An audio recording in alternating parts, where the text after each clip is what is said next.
Come here. We gonna hog tie you and mama gonna have her way. It's time for some more Ghosts in the Shell. Make sure you leave a like on this video, share your support, subscribe, and ring that bell if you haven't already. And Patreon is where you can catch my full live reactions to some more.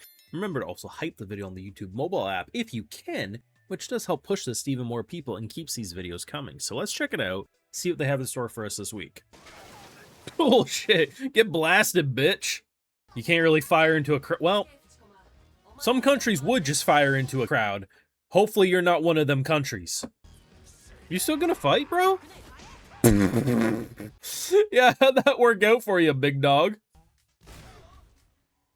We're gonna need to action replay that one. Did his face just crack? Oh shit. Your entire life's a goddamn lie.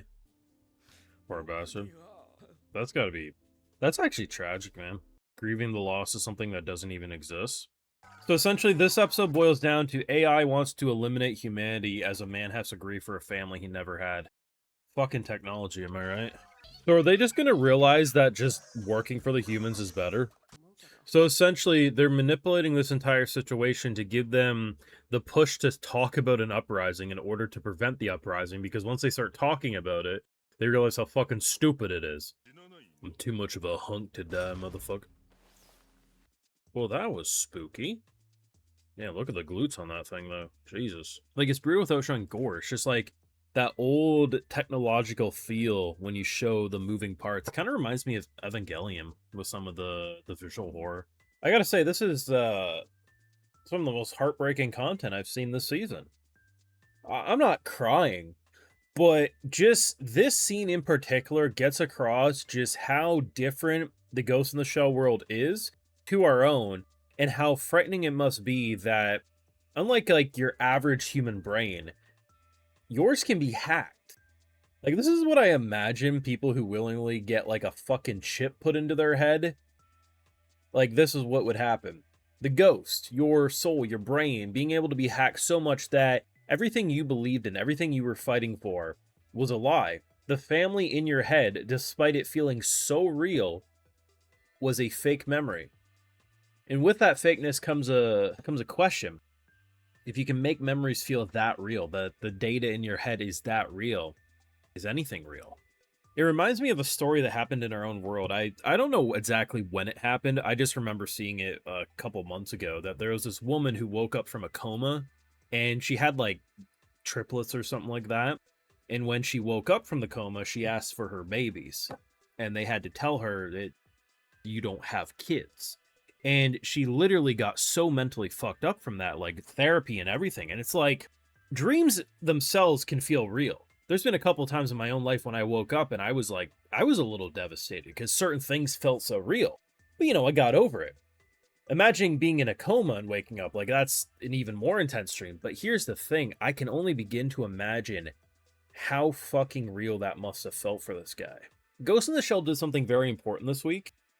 And that was, they got across technology without overly explaining it. There are moments in this episode where a lot of it is just show. They don't really tell. And the best way I can describe it is, it's like your parent holding your hand crossing the street. Sometimes they do it, sometimes you have to follow them, otherwise you get left behind. At points in this episode, you just see things with the technology.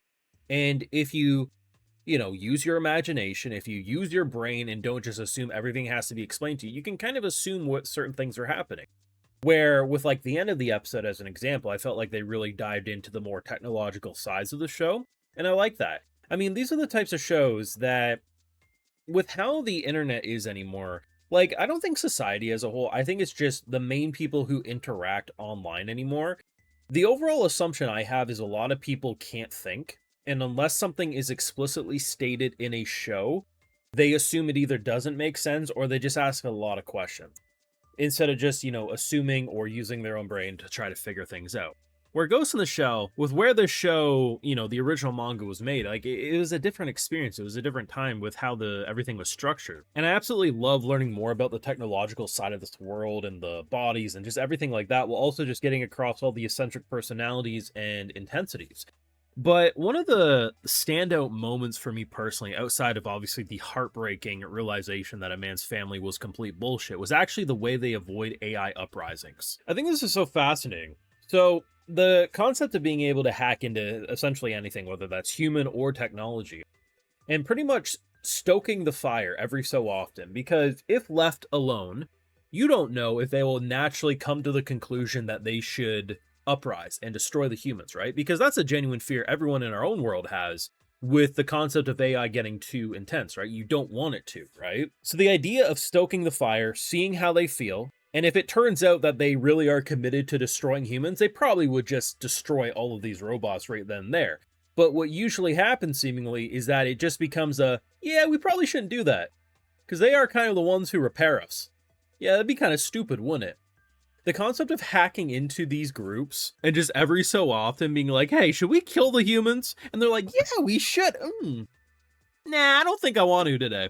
It's enough to like get it out of their system, see where their heads are at, but also usually die down that flame. That is fucking hilarious. The amount of comedy that is in such a violent world, and honestly, at times, the visuals remind me of Neon Genesis Evangelion, man. Like, they have some bodily horror designs. And I don't mean like, oh my god, gore's everywhere, but more so, it's just like the way the cables and everything, it just feels so 1990s coded. I think what I've realized watching this show now up to episode 3, I wonder if the reason the movie, like this is my assumption, the reason the movie is so different than the OG manga, because even though some of the story beats are almost identical, the overall humor and comedy of this series, especially when it comes to the major, I wonder if it's just because around the 90s, there was less anime being made than there is today. And the anime that was typically being made around the time of the OG Ghost in the Shell being released was more kind of serious in tone. So I wonder if they're like, hey, this is a really good concept, but the audience probably wouldn't fuck with it, so let's just make it like more gritty.